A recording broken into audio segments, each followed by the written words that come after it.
to Ukraine, believe and pray. So from Ukraine to the world, rising stars. Yevgen Sysoyev is going to highlight these guys for you. He's also from AVentures. You met his partner earlier today. He's a managing partner at AVentures. He previously co-founded Dashboard Systems, served as a VP at a private equity fund. He was an investment banker as well. He has an MBA from INSEAD. He studied all over. And I'll let him introduce everybody else. Round of applause. Hello. These companies I'm really proud of. It's every single company is going to present today. It actually, brings Ukraine to the next level. Those people going to talk today who they are, how they succeed globally, how they continue to succeed globally, and how they will take Ukraine to the next level. Please, round of applause. We were talking recently about the angels and the venture ecosystem. What is interesting about those companies is that most of them had not raised any capital. That means that most of them bootstrapped, had limited. Few of them had small Series A, and that's it. Three of them had no Series A, no seed rounds, so bootstrapped, cash flow positive companies from very beginning. Most of them have now business internationally, but still keep headquarters and main R&D center in Ukraine, and even one company though being global, have 100% people in Ukraine, but they will tell their story. So I suggest that Elena starts first. Well, thank you. It's very great to meet you, everyone. My name is Elena Flanagan-Eister, and I'm a CEO of Depositphotos. And Depositphotos, it's one of the fastest growing microstocks in the world. So what the company does, actually, we can go to the next slide. What the company does, actually, we distribute digital assets such as images, illustration, vector art, video to web designers, to marketing agencies, to publishers, advertising globally. Company started in the year 2009, and it started in Kiev, and it was very little, clearly in the garage, with 5 people. And at this point, we have a little bit less than 200 employees, and like Zhenya proudly mentioned, we have our core team, research and development, is based in Kiev, and a largest portion of the company, and how do you use it? Okay, largest portion of the company still in Kiev yet. So we have 25 million assets under the management, really proud about it. Depositphotos being, let's say, at this point, we already feel ourselves like we couldn't call ourselves as a startup any longer, I guess. We raised Series A in the year 2011 from TNT Investments. I can see Igor right there in the back. Yeah, thank you. That's our amazing advisor. And company launched 2 more products under the same roof. So we launched mobile application that actually allows every smartphone user to sell images you take with your iPhone. So pretty much think about it. Everyone has a smartphone, and the most performed action with your smartphone is actually you take a picture.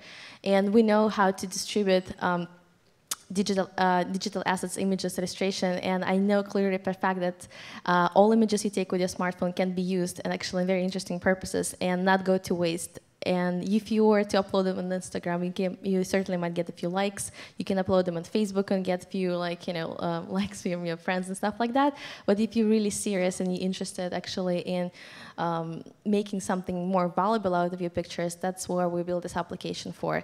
And also recently we launched another product, but it's more like we just gave up using a very boring blog, and we decided to support Depositphotos with a new platform, which is called Bird and Flight. It's an editorial platform where we work pretty much targeted for folks who are interested in tech and digital, in media and photography also. So it's not only for photographers, it's very, very I guess it covers various events and topics globally. It certainly has to do with the visual content, and I guess you really need to see it before. It's really tough to explain how awesome it is, just in words, simple words. That's the business model. I don't know if you guys are interested. So pretty much the way it works, a photographer comes to the platform and he uploads an image or any other type of asset. And when the sale takes place, photographer get paid royalty, and the buyer, and the platform itself, we pretty much get cut of a sale. Very easy. That's the platform, and we just highlighted a few. Few media whom we actually sell product to. It's packaging, it's media, it's online advertising, commercials, prints, and stuff like that, presentations also. And just to point out the global outreach and kind of show the fact that the company, we really started like with global in mind. At this point, the United States is the largest market, but we're also pretty successful in Brazil, in Canada, in Austria, and Poland, in Italy, and many other different countries. But at this point, company is really concentrated on targeting local markets, and we're heavily working with expanding our forces actually in Eastern Europe and South America. Here's a team, boom, here's me and founder, and a few other amazing people who actually made it all happen. And we just highlighted a few, have headquarters is in New York. We have offices in Moscow, Warsaw, and Italy. And the last, that's just the contact information. The founder of Depositphotos, Dmitry Sergeyev, and this is me, once again. And this is it. Wonderful. Thank you. Quite impressive. I know that when you were entering the market, there was already quite large competition. You still made the product and services that was competitive enough, to build a global company. Now you again bring disruption to the mobile space. Can you a little bit elaborate more on how you disrupt the mobile space for micro photo stocks? Yeah.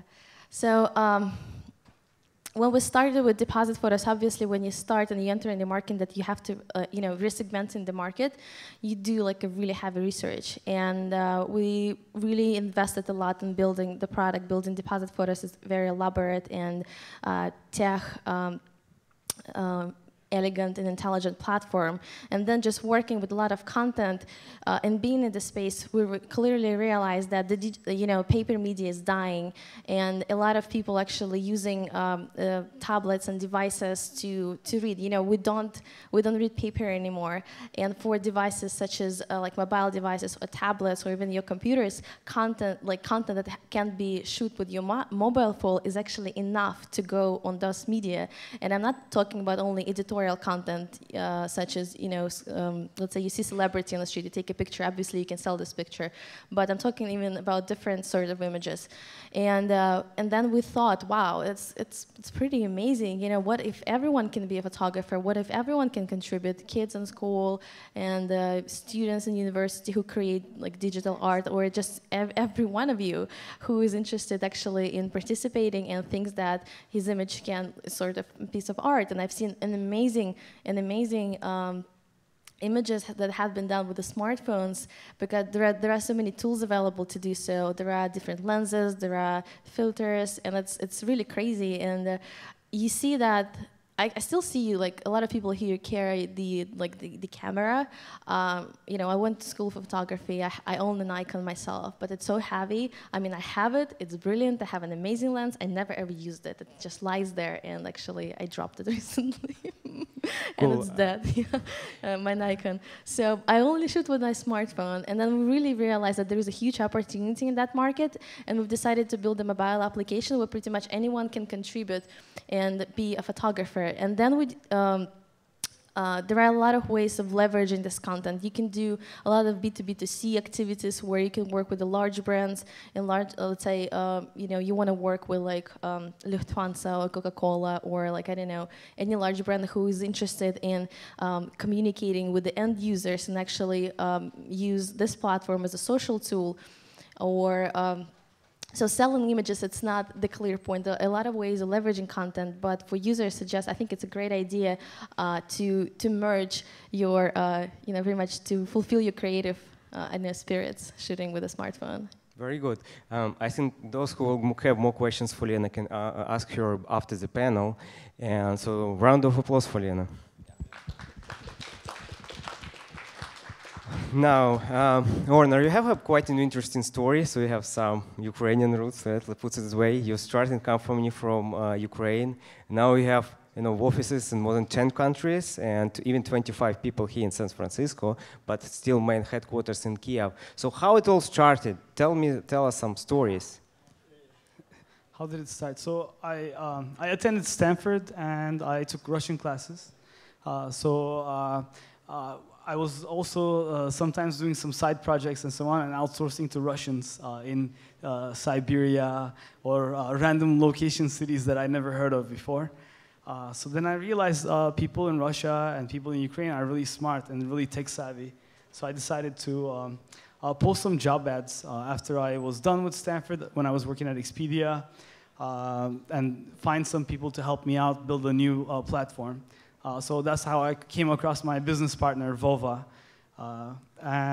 We've been working together for 10 years now, so it's kind of interesting how everything has evolved. We first experimented with different projects in e-commerce, and then we built a social network. It became the second largest social network in Turkey. Then it got shut down by the government. We incubated startups in San Francisco and in Seattle. Then eventually we turned everything into Paymentwall, which is a payments platform. So that's what we do today. And we've been doing that for the past 5 years. I keep hearing that you're quite a big competitor of PayPal outside US. How true is that? Can you tell more about the company and product? I wouldn't say we're a direct competitor 100% because PayPal does e-commerce. We're mainly focused on digital goods. So we allow people to pay all over the world for digital content. Maybe in the future we might expand to e-commerce, then we would become a competitor to PayPal. But currently we're more a product that stands alone, that allows people to pay wherever they are from. If they're from Southeast Asia, Russia, China, Brazil, they can pay with Paymentwall, and that's something that most people have not been able to do before. Very good. Should I talk about something else? Yeah, please. Okay. So we're basically, our headquarters are here, but we have more people in Kiev than we do in San Francisco. Most of our engineering team is located in Kiev. We also have offices now pretty much everywhere. In Berlin, Amsterdam, Istanbul, Manila, Hanoi, Vietnam. Sao Paulo and Beijing are on the way. Las Vegas is another one. So we basically found different locations in the world that can help us complete each other. So we realized that customer service was not really good in Kiev because people are not really customer friendly. So we decided to move that operation to Manila, Philippines, where everybody's more friendly and more customer service focused. We recently moved to Hanoi, our mobile operations, but Kiev has been the core to our engineering team.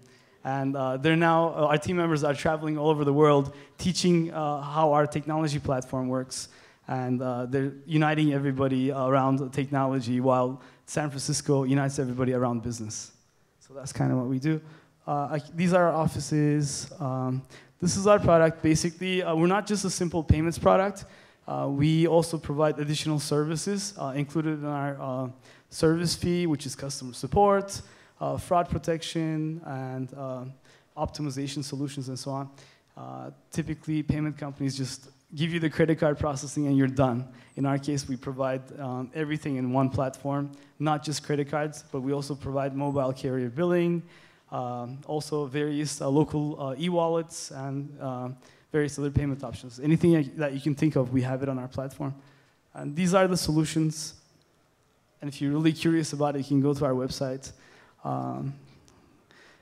And we service mainly these industries: gaming, dating, that's games, not gaming like gambling, e-learning, ticketing, and smart TV. That's all. Maybe you have some questions? Yeah, I mean, there are quite a few companies from those verticals here: gaming, dating, and a few others from few others, including smart TV. So, how exactly you differentiate from the competition? Because there are hundreds and hundreds of companies out there. What make your product or service or technology superior to others? Well, I mean, there's a lot of companies. So, for example, PayPal is an e-wallet. So you can store the money onto PayPal and you can pay for various products.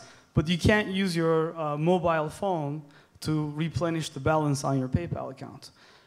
So most people around the world don't have credit cards, and maybe their cell phone is the only way to put money on the account. So in that way, we're different from PayPal. The Stripe, most people must have heard of Stripe. They do mainly credit card processing. So again, we're not just a credit card solution where you get your MID and you start processing credit cards. You can also get MIDs from Europe, from Asia, from Brazil, and you can actually process the credit cards locally. And if you're a sophisticated company and have multiple entities around the world, then we can provide that service to you. Then there's other types of companies, like there's Boku that does mobile payments. Well, they only do mobile payments. We have also alternative payments. So that's how we differentiate. We're just a platform that has everything in one. So from how many countries you can process payments? Almost like 200. Wow. Except for the embargo countries. We can't process payments from North Korea, whatever country that goes on the blacklist of the United States. From Russia? To be honest, our Russian customers use entities that are not Russian entities. So I think we have not had any problems sending money to them, but a few customers were using Russian bank accounts, such as Siberbank Russia and VTB, and the money got blocked. So the embargo does work. Very cool. And which advice would you give for any international entrepreneur who opens R&D office in Ukraine or Central Eastern Europe in a broader sense? A lot of people ask me, where we should open our R&D office and so on. I think Russians and Ukrainians and Belarusians are probably the smartest people in the world if you want to have a stable product. And I think those are the only locations you should go to. Now, I think you have a decision to make. Do you want to build your own team? And do you want to learn about Russian culture or Ukrainian culture? Or do you want to outsource and have other people deal with that kind of stuff? So that's a choice you need to make, and then you need to figure out your costs and so on. And then you should probably travel to Ukraine or Russia and so on and see what the culture is like, how people behave. You have to spend at least 6 months or so to understand how people operate there. It's a totally different culture. I did it 10 years ago. When I first went to Kiev, there was only McDonald's, and then there was also Dva Gusya, and maybe Shvitko had just opened. So there was basically no restaurants where I could go eat Western-style food. Right now, we did the same thing with Vietnam, for example. In Hanoi, there's no restaurants again. And now Vova is doing that. So I sent him there. So back in the future. Yeah, exactly. No pelmeni for Vova. No pelmeni. No. They found actually, looks like, this is kind of interesting also. Well, Hanoi, Vietnam is a communist country, and they had good relationships with the Russians. So you can actually find Ukrainian food in Hanoi. Okay, wonderful. Maybe some of the companies would like to speak to Honor. I will be happy to put in touch with those who might be interested. Round of applause.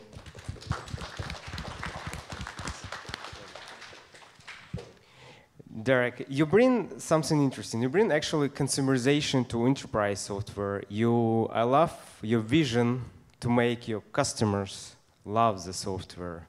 So what's your story? Tell us. Yeah, our company started in 2005 around an idea that particularly when it comes to enterprise software, you shouldn't have to change the way people work. We should change the software. So what that means to our company is, you should be able to continue to work out of Outlook, particularly in the earlier days. It was Outlook. That's where most of the salespeople that are working in a CRM system are scheduling their meetings, having their conversations, engaging with their customers, and their bosses were then having them copy and paste that information into a CRM system. And user adoption across the board was horrible because salespeople, like most of us, don't like doing things that they don't see any value in. Certainly, updating a CRM system wasn't going to help them sell more. So our technology is centered around, and I'll talk about that a little bit more in a second, around how to bridge the gap between those two systems. A little bit about the history of our company. We, as I mentioned, started in 2005. We had one round of funding that we received in 2006. We maintained kind of a flatline growth in our early years and really until 2012, where we landed a big deal with one of our OEM partners and managed to double in size. And really, since that point, we've really enjoyed some very positive ongoing growth, 15% year over year on our employee count, and profitability's been way up across the board. And even, again, going into this fiscal year, we're looking at another 40% growth in headcount and hopefully doubling our EBITDA by the end of this fiscal year. From a company perspective, like I said, we started with 2 guys working out of an apartment in Kiev. Today, we have 90 employees in Kiev. All of our development work is managed and done there. And then this year is the first year we actually opened up an office in the U.S. In Atlanta, where we're housing our inside sales teams. And a lot of our other sales executives and myself work remotely in different states and different parts of the country. So a little bit about the company vision and how we do what we do. So rather than forcing individuals to flip back and forth, like I said, between their CRM systems and their Outlook or Lotus Notes or Gmail or even Chatter in some instances moving forward, we bring down those custom fields and objects and embed them into their Outlook system. So right out of Outlook, you can get all of your contacts, your leads, your opportunities. They show up in your menu trees on the left and in your fast action buttons at the top. And it really allows a seamless integration between your enterprise system and then the systems that you use or your employees use on a daily basis. And then the value we really bring to our customers, a lot of which you see on the left, are using our technology, in their enterprise systems that you see on the right, allowing their customers or their employees to update that information, through the suite of products that you see in the middle. The biggest value that they enjoy is increased user adoption. Information's actually making it into their CRM system. And more importantly, that information we find is a lot more accurate because they're not doing copy and pasting. It's a lot of it is seamless data transfer. The information is going in a timely manner as opposed to everybody waiting till the 4 o'clock hour on Friday and everybody has to scramble to get something in their CRM system so they can go home for the weekend. So a lot of the information is not only more timely but more accurate and in a significantly larger amount, allowing the executives to make more informed business decisions. One of the things that I do want to talk about that was key in helping us get started is industry analysts and getting recognition and buy-in from your peers. We started our company without a product. Some of the first events that we attended were at seminars like this. And through meeting with analysts and other companies, we ended up getting a lot of recognition and positive press that was really key in allowing us to build some of our early relationships and close some of our first deals. So, one of the things and key takeaways I recommend to a lot of the startup companies is don't underestimate the value of good press. I mean, if you don't have customers that can give you referrals, you got to have somebody else that's willing to stand behind your product and say something nice about you. The barrier to a sales is significantly easier if you have somebody behind you. There we go. Yeah.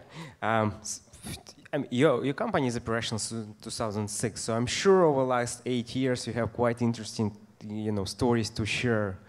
So what's the most funny or interesting story you can share with us? So we had relatively early on in our company a single user for a relatively large corporation downloaded our software and started using it internally. We were pretty excited because we thought that would be a good entry point into selling our service to their entire organization. and yet every time we reached out to this individual, we got constant pushback. Wasn't available, wasn't interested, didn't want to talk to us right now. And so we were getting pretty frustrated. You know, as the months passed by, you know, we were just about ready to give up on the whole process. And then we found out what was really going on. Apparently, the employee was using our software to win a kind of a monthly prize and contest that they were doing internally within their organization for the most information that was being entered into a CRM system. And so through the use of our technology, everything this guy was doing through Outlook with respect to sales was automatically being updated, and it was being updated real time.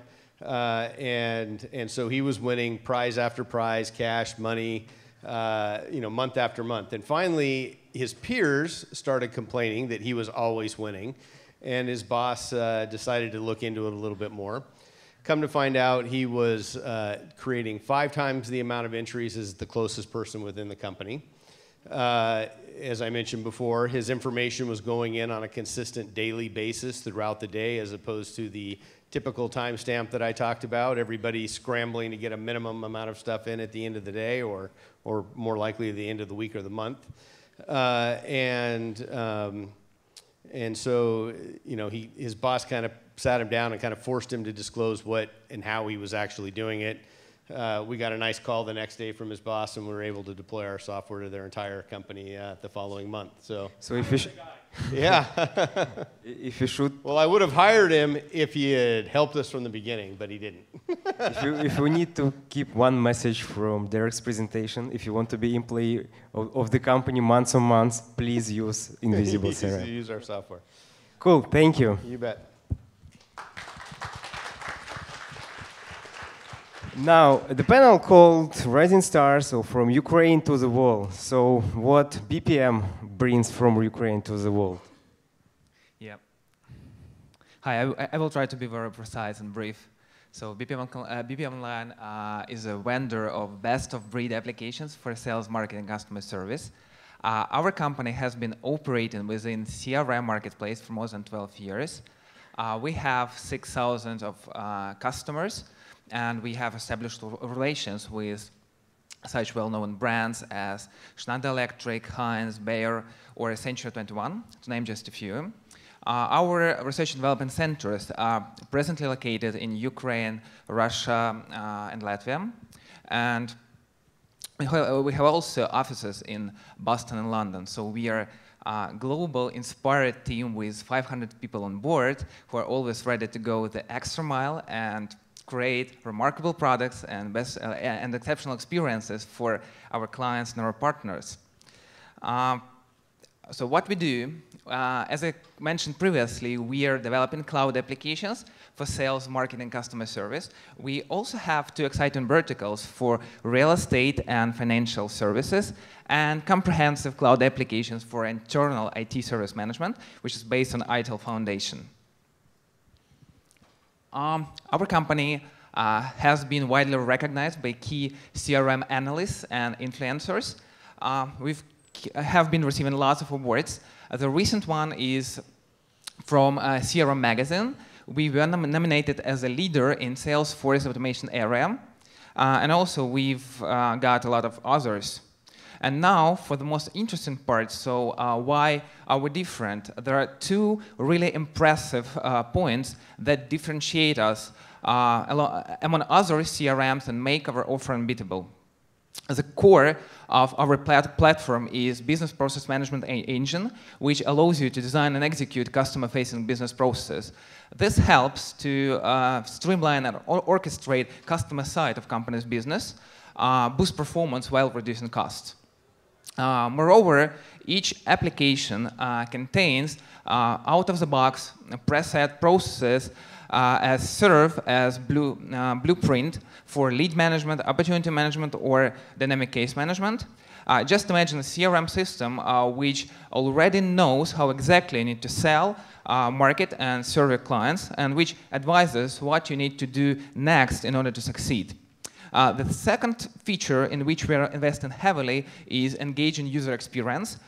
So we would like our users to fall in love with our software. That's why all our interfaces are very similar to consumer websites such as Facebook, Foursquare, or YouTube. Simply said, users love to use our user interfaces. And now I have a small video shot to share with you, just to share our company spirit. And this video shot we've taken recently, and we've made our corporate ice bucket challenge. I will try to launch it. Oh no. Can I get back? So we are standing here, and then we take in a bucket and make ice bucket challenge, and everybody applauds. So it should work like that. Cool.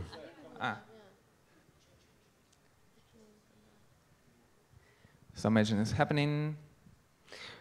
But since you have 550 people, you should have probably big number of sales. So I assume they're using your software, right?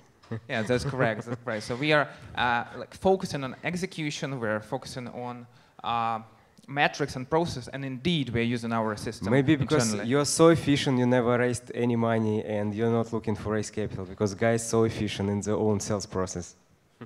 Yeah, thank you. Can you? I mean, there are numbers of CRM products out there, especially, many people here, since you enter in US market, this seems to be crowded for an outsider. So can you elaborate a little bit more on the product itself and your go-to-market strategy in US? Okay, regarding products, so our goal is to create best of possible applications in particular areas and particular industries. For Bpm'online, this is a key, and this opens a lot of doors.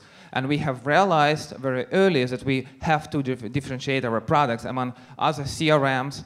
That's why the core of our platform is business process management engine, and we also have this blueprint out-of-the-box process inside each application. So this regarding products, so the number one priority in our company is product, the number second is product, and the number third is product itself. Regarding the second question was about how you enter, even assuming there is about go-to-market strategy. Best product out there, because most of investors, for instance, don't believe that not always the best product wins.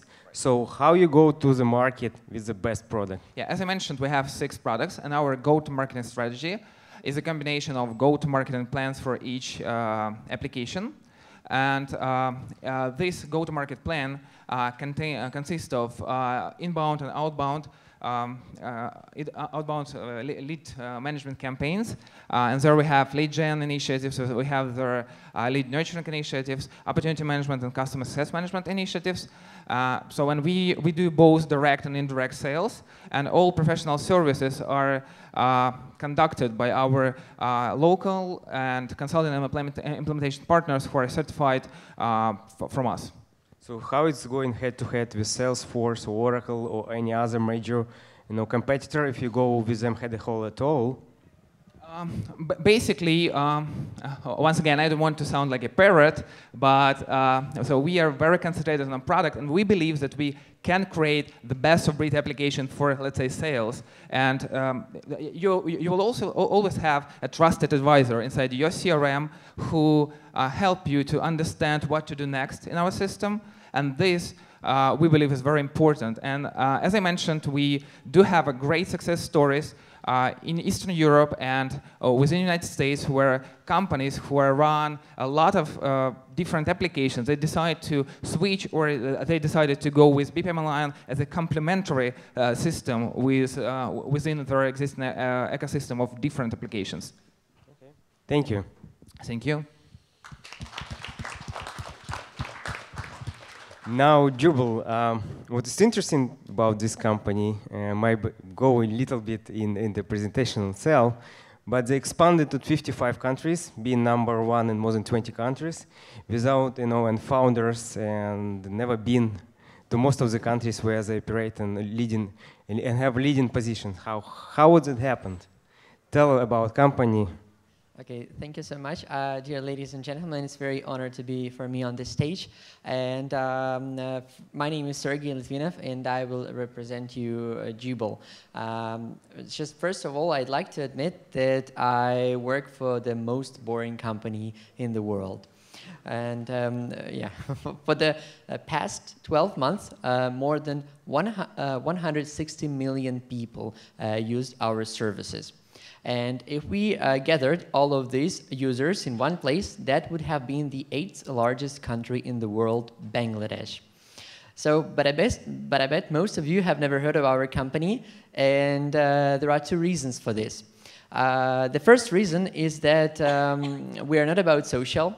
We are not about geolocation, and you cannot post pictures with kitties on our website. And the second reason is that probably most of the present guests here who used to search jobs a long time ago. So let me just start by saying how people used to search jobs a couple decades ago. Okay, so basically, job advertisers used to post their job ads on such big wall job boards. So there were many around them, around the city, and in order to walk every single job board around, you could spend a whole day, but you know, it was very difficult to read all of the job listings on it. And then a man invented paper mass media. So it was like a better user experience because you could buy 10, 20 newspapers and lying on the bed, flipping the pages and looking for your dream job. But, you know, it wasn't effective because in big cities there were many types of newspapers, and like you had to buy 400-500 newspapers in order to view the complete job listings there. And it wasn't effective too. And then a man invented the miracle of the 21st century. It's the internet. And now the things just got better. You could simply go online, type your favorite job board, and voila, you're on the same job board. The only difference is this went digital. But another problem arose, and there became too many of the job boards. And only in the United States, there are counting like more than 40,000 job boards. And even in such small country as the Netherlands, there are thousands of them. So here's a screen with a few of the Dutch companies' job boards. And a solution to the problem is to provide a user a single interface where he could get access to thousands of job boards on one page. And now you need to remember only one name. It is called Jooble. So it's like Google, but for job searching. And we're in Jooble rank our jobs and find them by completely different principles. And here's the screen with our interface.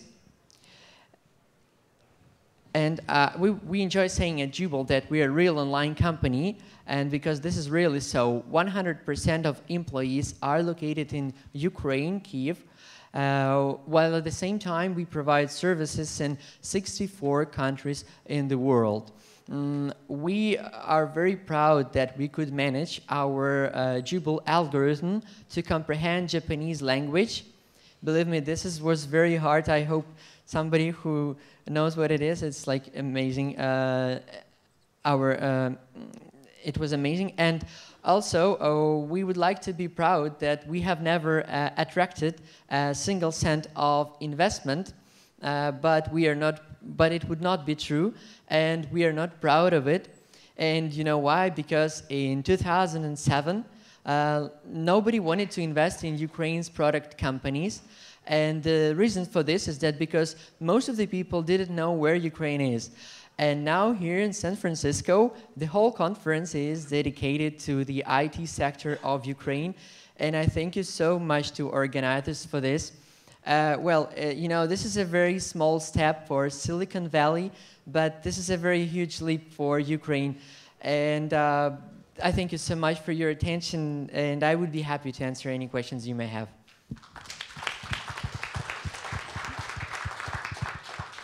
He sounds very moderate, but let me repeat what he just told. 160 million people in the world found a job through Ukrainian startup. Well done. So, but why would I use Jooble and not Google? Or why? Can you, explain a little more? I mean, I'm not, most of us not looking for a job, most of entrepreneurs or successful executives or investors here. Why would a regular person look for jobs through your platform? Well, Google is a great service for ranking and searching static information. The thing is that the average lifetime of a job is 7 days, and while it's get indexed by Google, it probably almost got filled.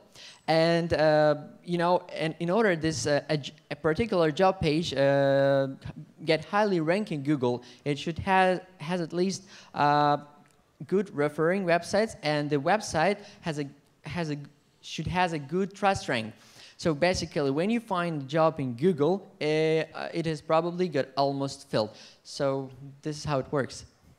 Cool. You mentioned about entering the Japan market this year, but how you enter a new country? You don't speak the language, you've never been there. How it works? Especially since you do all the things out of Kiev. Well, it's magic. That's it? No, I'm just kidding. The first thing was to believe that it's possible in principle. And when we realized that we can do this, we started thinking how to translate it into the reality. And it turned out that there are not so many languages groups, and the construction of the languages are very similar to each other. So we started our expansion this way, and all the barriers are in our mind. The first thing is to believe that it's actually possible. Cool. Thank you. I just come up with a bet. Anyone, I can bet with anybody in this room for during next 5 years, 2 to 3 companies sitting in this panel would make 9-digit number exit or IPO. Who want to make this bet with me? Thank you. From Ukraine to the world. Thank you.